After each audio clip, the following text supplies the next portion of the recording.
Bien, entonces, ¿cuáles pueden ser las complicaciones que tenemos cuando estamos hablando de una quemadura? ¿Sí? La infección, siempre que tenemos una quemadura, estamos teniendo riesgo de que se nos infecte, ¿sí?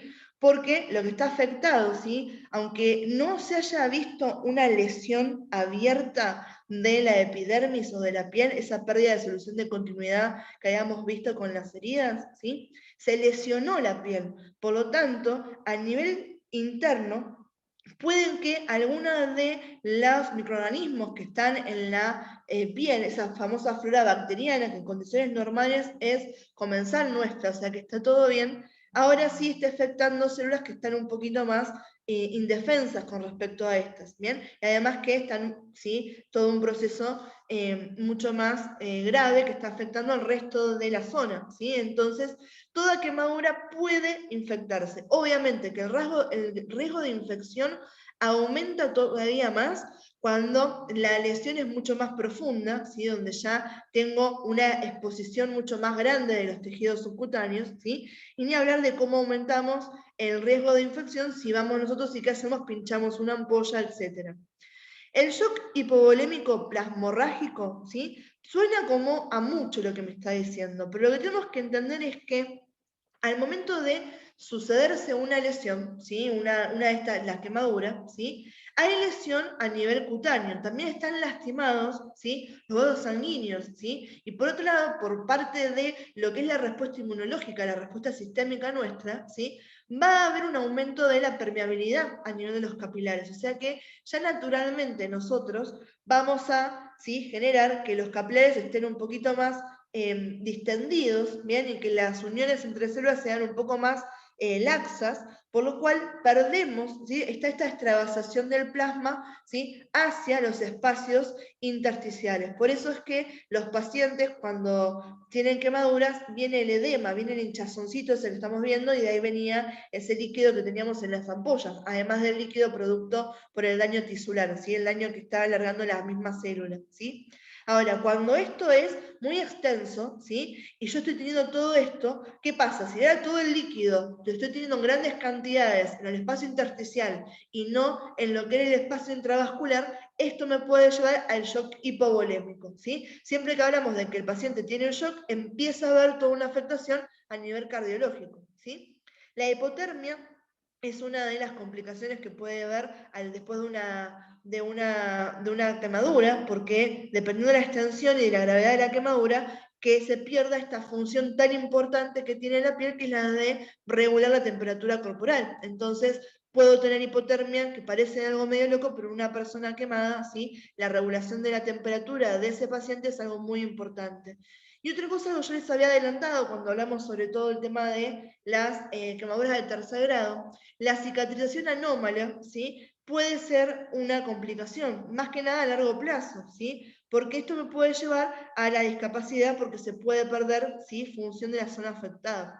Y esto puede ser porque hay personas que tienen mala predisposición en la forma en que cicatrizan, y esto también puede ser porque hay una mala aplicación de los primeros auxilios, ¿bien? Cuando uno venda, que ahora vamos a ver el tema de qué es lo que tengo que hacer, cuando estamos vendando a una persona que se quemó, ¿sí? Sobre todo en las extremidades, tenemos que separar, por ejemplo, si yo me quemo en la mano, soy toda mi mano y ustedes la quieren vendar, si ustedes me vendan la mano completa, unida, ¿sí? Los dedos, así como me la vendaron, empieza el proceso de reparación, empieza todo el proceso de exudación, y luego va a haber se pegan las extremidades, ¿sí? Podría ser que si alguien, por ejemplo, no tiene acceso a prácticas sanitarias, o sea, que puede ir al médico y que alguien de buena intención, ¿sí? Para que no se infecte, para que no sea peor, le venda la mano de esa manera, cuando termine el proceso, cuando le saquen el vendaje, para poder separar los dedos va a tener que tener una intervención quirúrgica, ¿sí? Entonces, a eso es lo que estamos hablando, ¿sí?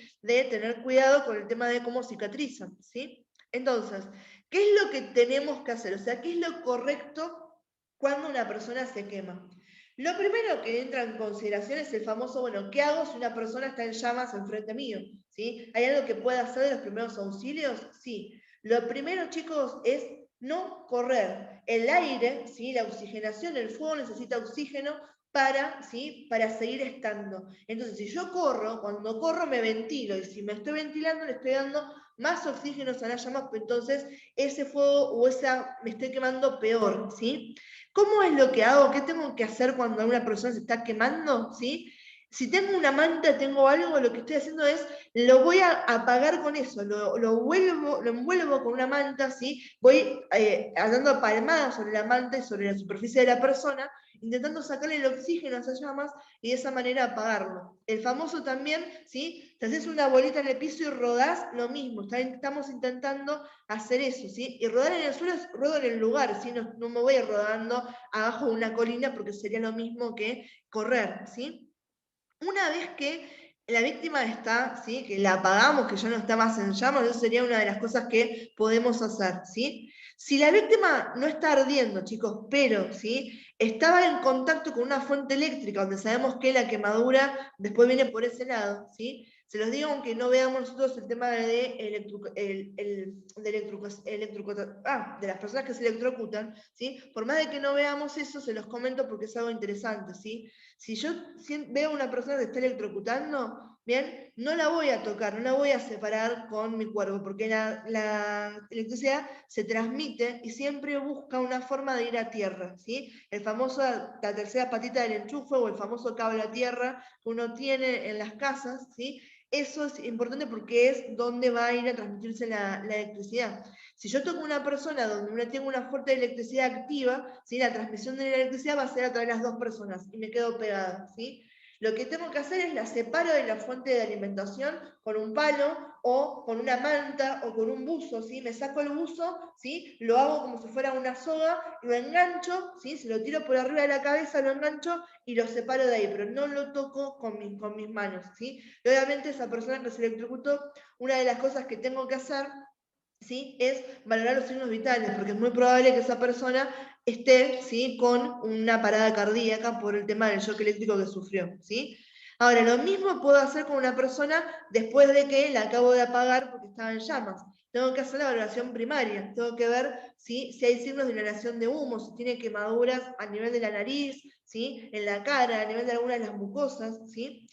Y si lo hizo, tenemos que estar muy atentos, ¿sí? A que no se vea extremadamente afectada la función respiratoria, ¿sí? En ese caso, esos pacientes, esas víctimas, no las podemos dejar solas, ¿sí? Porque es muy rápido en lo que puede darse un proceso donde la persona deja de respirar, y bien sabíamos que si dejo de respirar, atrás de eso que viene, la parada respiratoria, ¿sí? Entonces lo que hacemos es, lo dejamos que se quede sentado por las dudas de que pierda el conocimiento, ¿sí? Es una posición semisentada, no ponemos en posición natural de seguridad ni lo acostamos, porque si yo sospecho que tiene daño a nivel de las vías respiratorias, lo que estoy queriendo hacer es dejar que esa persona respire de la mejor forma posible, ¿sí? Si yo le pongo compresión sobre lo que era el diafragma, lo mismo que cuando teníamos esas lesiones perforantes en tórax, que la posición era semisentada, seguimos con lo mismo. El paciente que tiene disnea, al estar sentado, ¿sí? O que tiene dificultad respiratoria, al estar sentado hay una relajación de los músculos, ¿bien? Y del trabajo que tienen que hacer que favorece a que la ventilación sea mejor, ¿sí?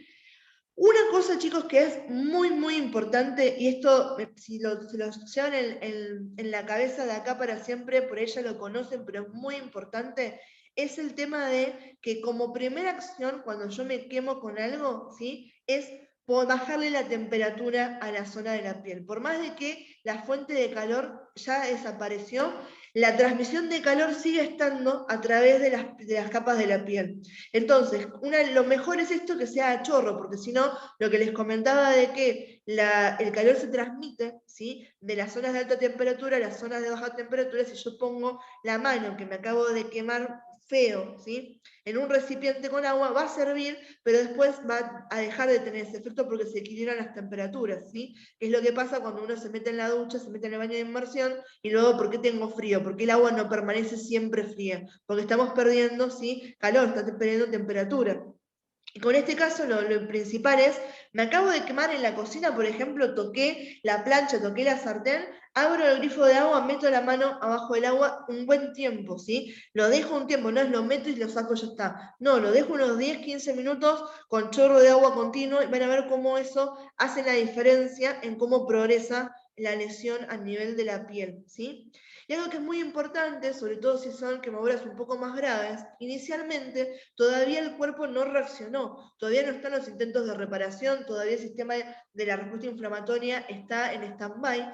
Entonces tengo tiempo a sacar anillos, sacar relojes, ¿sí? Sacar pulseras, todas cosas que estoy preparándome a que el paciente tenga un edema, se edematice, ¿sí? O sea que se empieza a acumular este líquido en los espacios intersticiales y que ahora me aparezca, ¿sí? Esa ampolla, que me aparezca, ¿sí? La hinchazón.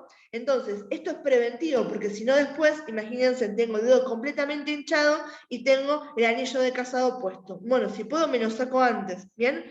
De esa manera, ¿sí? Estoy evitando, ¿sí? Problemas a futuro. Cuando hablamos de la ropa quemada, ¿sí? Acá hay algo que es muy importante. Si tira, ¿sí? Si cuando yo estoy sacando la ropa veo que me está haciendo la contra, ¿sí? O sea, siento como que estoy tirando, está tirante, no la saco. Eso quiere decir que está adherida a la piel. Si yo esa ropa la retiro, ¿sí? Le pego el tirón y la saco por completo, no solamente estoy lesionando, ¿sí? a la zona donde está quemado, sino que además puedo generar un daño al tejido sano circundante. Entonces, nunca, nunca retiro la ropa quemada que esté adherida a la piel. Eso es un proceso que se llama desbridación, ¿sí? Las desbridaciones para la piel, ¿sí? Para pedacitos de piel que uno tiene que sacar porque están muertos, ¿sí? Y también para la ropa o los restos, ¿sí? De material que hayan quedado adheridos al paciente, ¿sí? Cuando uno acá, ¿sí? Si ustedes vieron las vendas que se venden en la farmacia o que uno puede comprar bajo receta para las quemaduras, van a ver que son apósitos que son no adherentes, son apósitos que están humedecidos con algunos elementos, porque si no pasa lo mismo. El intento de reparación va a darse sobre, ¿sí? Sobre el lugar. Cuando vimos el tema de las hemorragias, una de las cosas que habíamos dicho era que no se retiraba el primer apósito porque se iba a empezar a generar el coágulo alrededor de ese apósito. Si yo lo retiraba, iba a seguir sangrando el paciente. En este caso, ¿sí? Si yo vendo directamente o pongo un apósito sobre la herida, ¿bien? Y lo dejo de esa manera, ¿sí? Y no es antiadherente, cuando lo quiera retirar para ver qué pasó, va a estar adherido a quién, al proceso de curación de la persona, ¿sí? Y acá viene lo que les había comentado de nunca vendar juntas superficies quemadas, ¿sí? En las extremidades donde lo tengo más marcado, porque si no, de vuelta, va a empezar a cicatrizar y va a empezar a hacer todo el proceso, ¿sí? De reparación, ¿sí? Pegándome y uniéndome las superficies, ¿sí? Continuas. Si la quemadura es extensa y todavía la persona está consciente, en este caso yo sí puedo darle de tomar, ¿sí? Agua, ¿sí? Agua o alguna bebida que sea estas que son isotónicas, que tienen electrolitos como el Gatorade, ¿sí? El Powerade, alguna de esas, ¿sí? Para, ¿sí? Tratar de compensar esta deshidratación que puede llegar a tener la persona y lograr esperar que, ¿sí? Remitir o hacer que no se presente el shock, ¿sí? Ese que estábamos hablando. Si la quemadura, ¿sí? Otra cosa es que darme cuenta qué es lo que le pasó a la persona, cuál fue el agente causal, es muy importante. Si la quemadura es por una sustancia corrosiva, ¿sí? Y yo no le saco la ropa o no lo alejo de esa zona, ¿sí? Va a seguir siendo afectado la persona. Acá tenemos que tener cuidado nosotros cuando estamos tocando, ¿sí? De no estar en contacto con esa sustancia porque si no también nos vamos a lastimar, ¿sí? Entonces, si se me cayó algo, por ejemplo, en el laboratorio, ¿sí? Es muy raro a nivel del laboratorio de análisis clínicos, pero imagínense que están trabajando con alguna sustancia que si entra en contacto con la piel los quema, que están puesto eso. Bueno, me entró en contacto con el guante, con el pullover que tenía puesto, me lo saco, porque si no, la ropa que impregnada de eso me va a seguir lastimando, ¿sí? Y algo que era importante, ya se los había comentado recién, pero acá lo tienen escrito, era el tema de si es una quemadura eléctrica, el tema de no tocar a la víctima, ¿sí? No se toca a una persona que se está electrocutando y que todavía está, ¿sí? Adherida a la fuente, ¿sí? Que está tocando, a no ser que yo, por ejemplo, bajé las térmicas de mi casa y de esa manera, ¿sí? Corté la electricidad en toda mi casa, listo, ahora sí lo puedes tocar. Y si no tengo forma de hacer eso, ¿sí? El tema que les había comentado de sacar al paciente, ¿sí? Sacar a la víctima de que no lo toque sin yo tocar a esa persona, ¿sí? Y en este caso, las que son quemaduras por electrocución nos requieren que nosotros sí tengamos un chequeo más profundo de la persona, porque muchas veces vienen con lesiones asociadas más graves. ¿Qué no tengo que hacer? Muchas de estas cosas las fuimos nombrando, pero me parece bien lindo que lo tengan marcado y lo tengan escrito en una diapo separada. No se pinchan las ampollas, van a aumentar el riesgo de que se infecten, ¿sí? No le aplico ninguna pomada, ni le aplico, ¿sí?, pasta de dientes, ni ningún ungüento que no sea recetado. Ya lo vimos por el tema de las reacciones alérgicas por un lado, y segundo, porque esto puede generar una sensación de alivio circunstancial del momento que me enmascara síntomas que son importantes para que uno tome acción, ¿sí? Entonces no se pone ningún tipo de pomada ni de nada en el momento. Lo único que puedo hacer es ponerle agua fría, pongo hielo, paños fríos para intentar bajar la temperatura de la zona, pero ninguna, ¿sí?, pomada ni nada que no esté recetado, ¿sí? No se retira la ropa adherida a la piel, lo que les había comentado recién, sino voy a generar daño a los tejidos que están adheridos, y no vendrán las superficies quemadas juntas, porque si no se pueden pegar unas a las otras cuando empieza el proceso de resolución. ¿Bien? Cuando hablamos de congelación, acá voy a tener una lesión, ¿sí? También hablamos de quemaduras por congelación, pero el concepto, ¿sí?, fisiológico, ¿sí?, fisiopatológico de qué está pasando cuando me congelo es diferente a lo que está pasando cuando me quemo. Por eso vale el tema de separar una cosa de la otra. Cuando hablamos de congelaciones, estamos hablando de que la lesión es producida por el frío. A los menos 0,5 grados centígrados, ¿sí?, ya la piel puede congelarse. Como obviamente, si eso se hace en estudios, bien, que son in vitro. Cuando estamos hablando de un organismo vivo, como nosotros tenemos todo un sistema de regulación, la piel empieza a sufrir congelación a los menos 4 grados centígrados, ¿sí? Entonces, si hay menos 4 grados centígrados o yo toco algo que está a esa temperatura, ya inmediatamente voy a poder empezar a congelarme la piel. ¿Qué pasa con la congelación? La congelación, ¿sí?, esta baja de la temperatura, empieza a generar, nosotros estamos hechos de qué, básicamente, habíamos visto que estamos hechos de agua. El agua, a bajas temperaturas, se congela. Ese cristal de hielo o ese hielo que ustedes tienen en el freezer, también nos pasa a nosotros a nivel celular. Se empiezan a generar cristales de hielos, ¿sí?, a nivel de las células, ¿bien? Y eso obviamente empieza a generar lesiones, ¿sí? Una célula que está congelada no es una célula que va a estar feliz. ¿Bien? Entonces voy a ver cómo esto empieza a afectarme y a dañarme a toda la parte, ¿sí?, metabólica y sistémica de la zona que se está congelando. ¿Bien?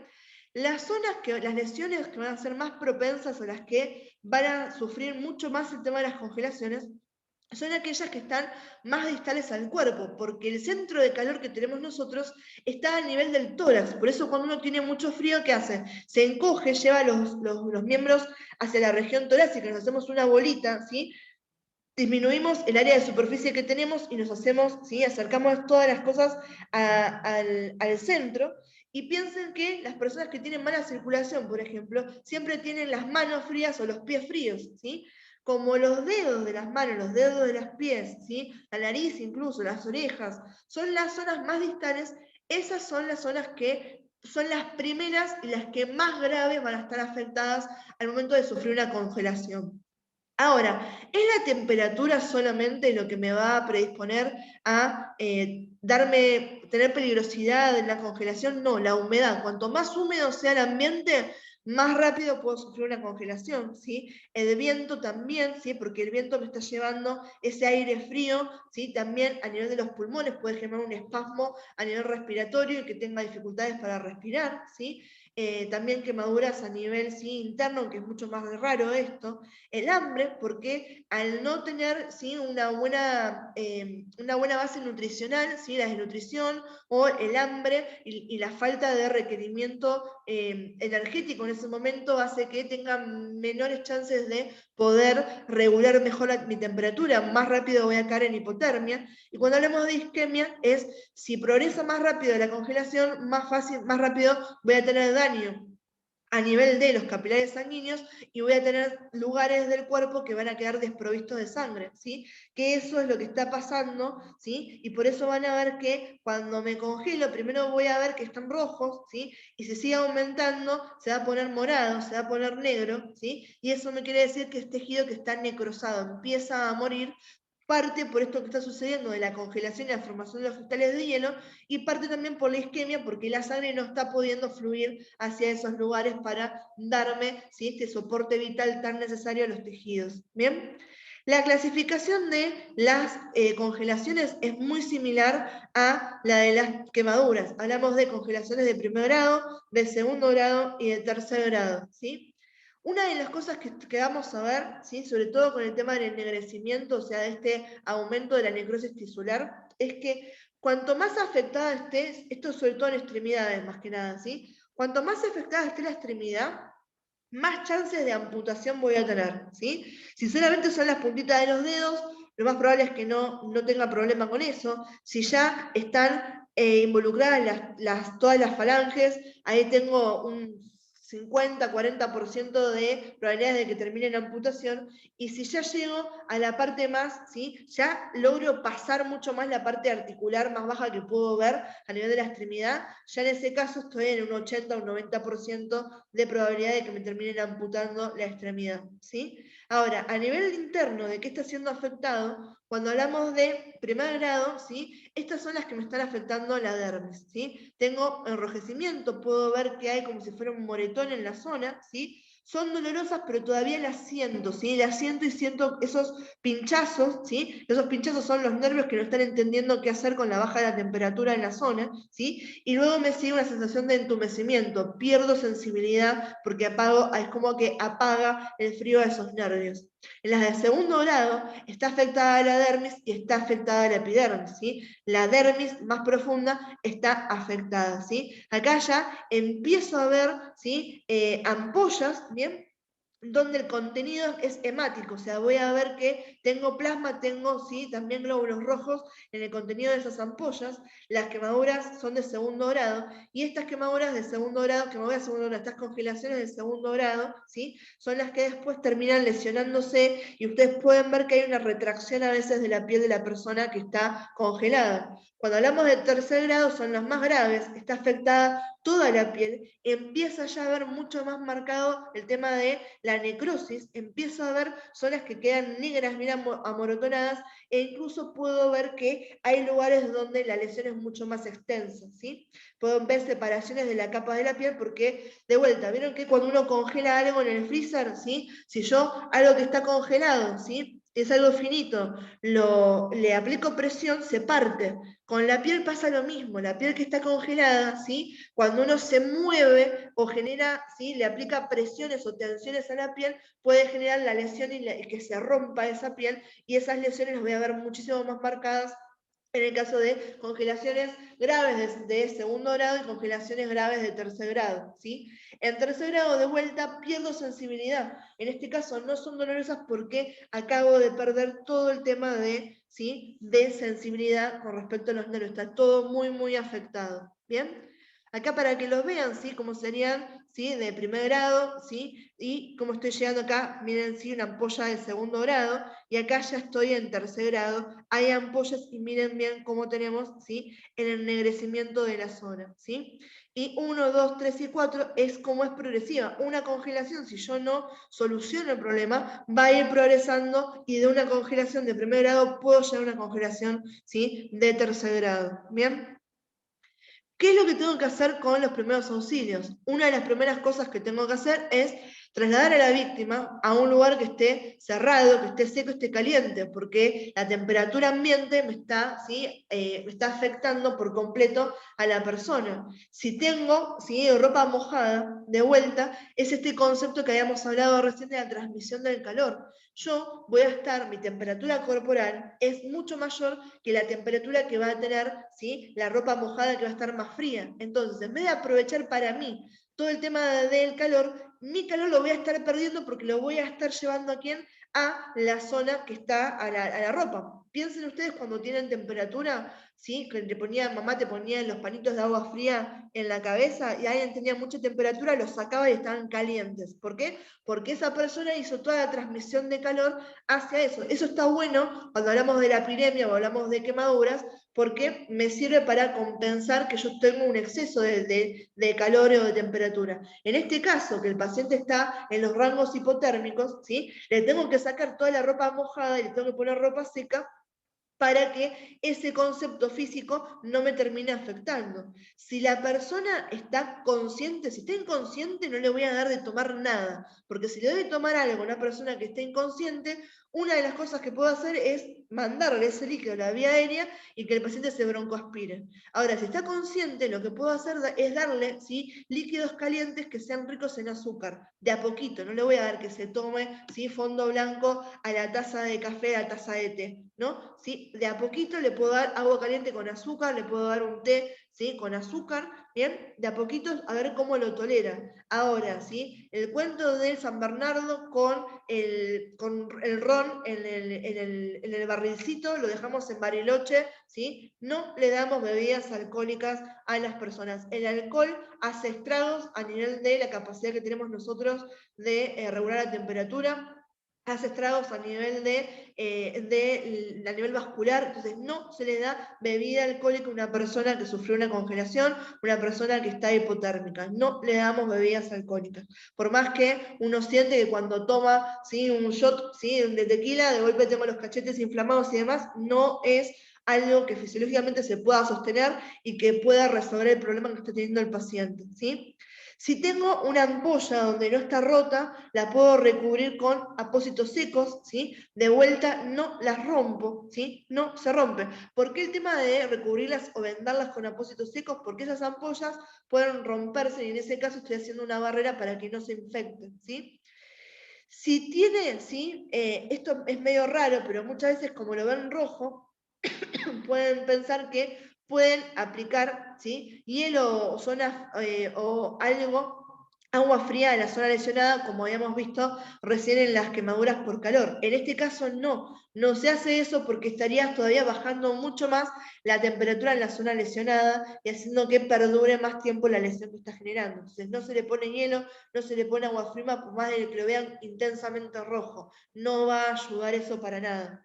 Ahora, cuando hablamos de calentar la zona, la palabra clave acá es gradual, lo hacemos gradualmente. Nada que sea brusco, ¿sí?, que cambie de golpe mis condiciones me va a ayudar, ¿sí? Entonces, puedo empezar a recalentar fácilmente, ¿sí? Puedo hacer presión sobre el área, ¿sí? Pero no la froto, porque cuando froto estoy generando fricción y le va a doler a la persona, ¿sí? Y tampoco aplico calor intenso directo, ¿sí? No le voy a poner una manta eléctrica arriba a esta persona de la piel porque también eso me puede generar un desfasaje y un shock a nivel de lo que está sintiendo, ¿sí? Entonces, el recalentamiento siempre debe ser gradual. Lo mejor que puedo hacer es calefaccionar el área en la que estoy con esta persona, ¿sí? Y no lo acerco ni a la estufa, ni a las chimeneas, ni a calefactores, porque esta persona, sino el cuerpo va a estar perdiendo muchísimo más la capacidad de regular la temperatura, ¿sí? Y no va a saber qué hacer. Entonces, tiene que ser todo gradual, lo tengo que traer de vuelta a la normalidad